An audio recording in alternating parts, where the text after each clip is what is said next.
बिस्मिल्लाहिर्रहमानिर्रहीम अस्सलाम वालेकुम। सऊदी इन्फो यूट्यूब चैनल में आपको खुशामदीद कहते हैं। जब से नया वीज़ा का सिस्टम स्टार्ट हुआ है, यानी ई वीज़ा का सिस्टम स्टार्ट हुआ है, पासपोर्ट के ऊपर स्टिकर नहीं लगता। बहुत सारे लोगों के पासपोर्ट वापस जब घर पे पहुंचते हैं तो वो परेशान हो जाते हैं कि यार ये वीज़ा तो हमारा लगा ही नहीं है, हमारा पासपोर्ट वापस क्यों आ गया। आपके पासपोर्ट के साथ इस तरह का पेज लगा होता है या फिर इस तरह का एक पेज साथ में इजाफी होता है और आप देखते हैं कि पासपोर्ट पे स्टैंप ही नहीं लगी। तो आप अपना वीज़ा स्टैंप कैसे कर सकते हैं, वो वीज़ा आपको दिखाते हैं कि कैसे आपने प्रिंट करना है। अगर आप अपने वीज़ा का स्टेटस ऑनलाइन चेक करना चाहते हैं कि वीज़ा स्टैंप हो चुका है या नहीं हुआ, उसका तरीका भी आपके साथ यहाँ पे शेयर करेंगे। तो सबसे पहले आपको यहाँ पे वेबसाइट पे लेके जाते हैं और आपको दिखाते हैं कि किस तरह आपका वीज़ा जो होता है उसकी शक्ल होती है। हम इस वेबसाइट पे आ चुके हैं। वेबसाइट का लिंक भी डिस्क्रिप्शन में है, लेकिन यहाँ पर मजीद आपको मैं जूम करके ये दिखा देता हूँ। ये देख लीजिए, यहाँ पर जब आएंगे इस ऑप्शंस पे तो आपको यहाँ पे सेलेक्ट करना है रकम तलब अल ताशीर, इसको आपने सेलेक्ट कर देना है। उसके बाद आपके पास दो चीज़ों का होना ज़रूरी होता है। एक होता है ई नंबर, जो कि आपको एतमाद की तरफ से एक स्लिप दी जाती है। एतमाद ऑफिस में जिस दिन आप वीज़ा सबमिट करते हैं उसके ऊपर एक नंबर लिखा होता है, ई के साथ स्टार्ट होता है। और इसी तरह जो आपका पासपोर्ट होता है उसके ऊपर एक स्टिकर लगा दिया जाता है, उसके ऊपर भी आपका ई नंबर लिखा हुआ होता है। तो यहाँ पर आप ई नंबर इंटर करेंगे।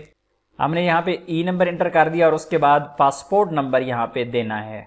हमने यहाँ पे पासपोर्ट नंबर भी दे दिया और उसके बाद यहाँ पे ये वाला जो कोड है आपको यहाँ पे दे देना है। जो भी कोड आपको शो हो रहा है आपने वही वाला यहाँ पे लिख के इस्तलाम के बटन पे क्लिक कर देना है। यहाँ पे देखिए, जो ही यहाँ पे रिजल्ट शो हुआ है तो टॉप पे यहाँ पे लिखा हुआ आ गया है तुम इसदार अल ताशीरा बेरकम। ये आपका वीज़ा नंबर आपको यहाँ पे ग्रीन पट्टी के ऊपर शो हो गया है। इसका मतलब यह है आपका वीज़ा स्टैंप हो चुका है। मैं अभी आपको ये भी दिखाऊंगा कि आपका वीज़ा अगर स्टैंप नहीं हुआ तो उसमें क्या होगा, लेकिन पहले इस वीज़े के बारे में थोड़ी सी डिटेल आपको बता देता हूँ।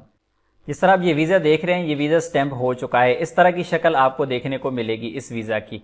और इस वीज़ा के ऊपर एक तो यहाँ पर आपका रकम अल ताशीर लिखा होता है, यानी आपका वीज़ा नंबर लिखा हुआ होता है, और बाकी डिटेल आपकी यहाँ पे सारी की सारी लिखी होती है। यहाँ पे आपको फिंगर स्कैन का एक ऑप्शन भी नज़र आता है। उसके बाद मज़ीद हम आगे जाके आपको दिखाते हैं कि जो वीज़ा स्टैंप नहीं हुआ उसका पेपर किस तरह का होगा। उसका पेपर होगा ये वाला।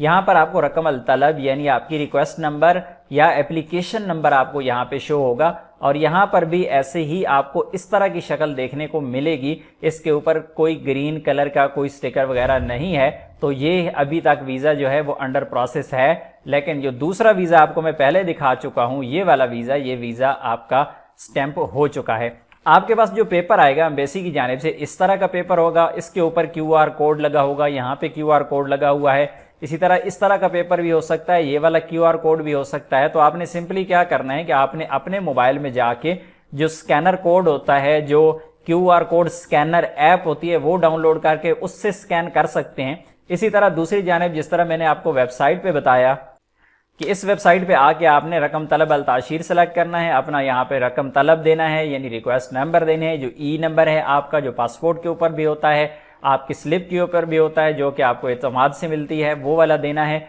और उसके बाद यहाँ पर आप अपना पासपोर्ट नंबर देंगे तो उसके बाद ये वाले पूरी की पूरी डिटेल आपके पास ओपन हो जाएगी। यहाँ पे जाके जो लास्ट वाला ऑप्शन होता है रकम तलब अल ताशीर को आपने सेलेक्ट करना है। वेबसाइट का लिंक भी डिस्क्रिप्शन में दे दिया है, वहाँ से जाके भी आप इसे ओपन कर सकते हैं। उम्मीद है आज की इन्फॉर्मेशन आपको अच्छी लगी होगी। इन्फॉर्मेशन अच्छी लगी हो तो वीडियो को लाइक जरूर कीजिएगा। मिलते हैं नेक्स्ट वीडियो में, तब तक के लिए इजाज़त दीजिए। अल्लाह हाफिज़।